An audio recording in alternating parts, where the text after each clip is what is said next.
नमस्कार, मैं राजीव सचदेवा। मैं जहाँ ये खड़ा हूं ना, ये नोल्टा गांव है।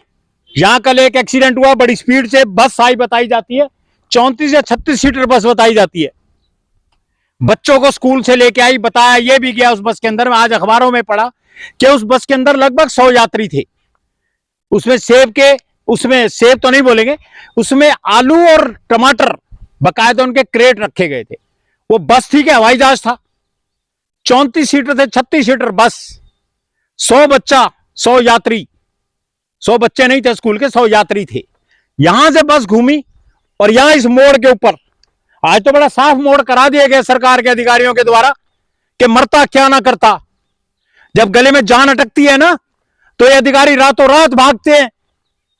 इनको पता है कि सवेरे कलेश हो जाएगा।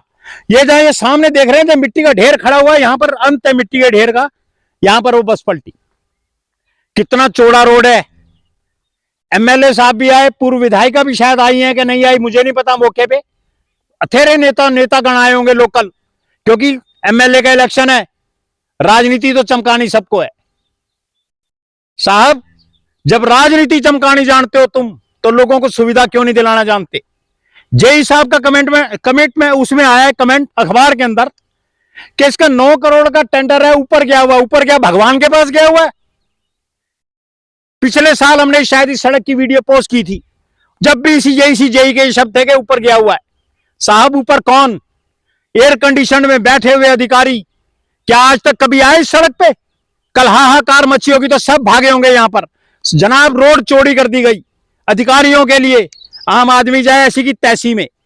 क्या किसी अधिकारी ने यह कहा कि वहां पर जो भी घायल बच्चा हुआ है उसका जो ट्रीटमेंट होगा उसका पैसा हम देंगे? शायद नहीं। किसी नेता ने कहा? शायद नहीं। कोई नेता ग्लूकोज की बोतल पकड़े घूम रहा है, कोई हाथ जोड़े फिर रहा है। साहब, ऐसे नहीं चलेगा।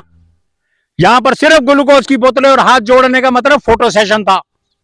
वो छुट भैये, वो लोग निकले सुरंगों में से और खुड्डों में से, जिनको शहर में कोई शायद जानता नहीं होगा।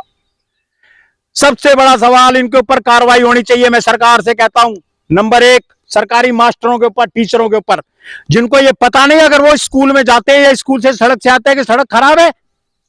दूसरे, रोडवेज के लोग।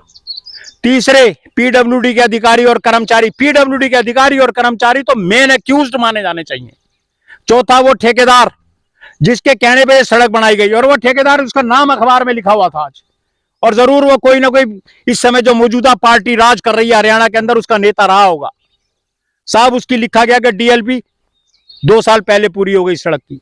अगर ये सड़क की डीएल पूरी हो गई थी 2 साल पहले, तो क्या सड़क ठीक है? अगर सड़क ठीक थी, मैं नीचे से आया हूं, हालात इतने बदतर है कि कार को चलाते हुए डर लगता है मेरे को।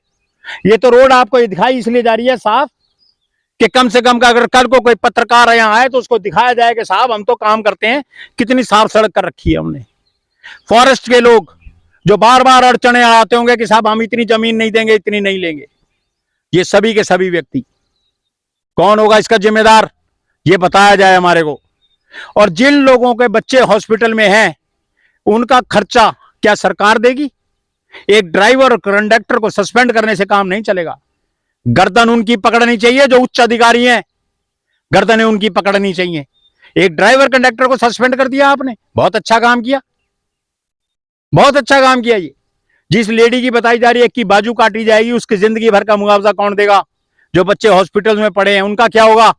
शायद किसी नेता ने, किसी अधिकारी ने, किसी सरकार ने आज तक ये नहीं कहा होगा कि हम देंगे।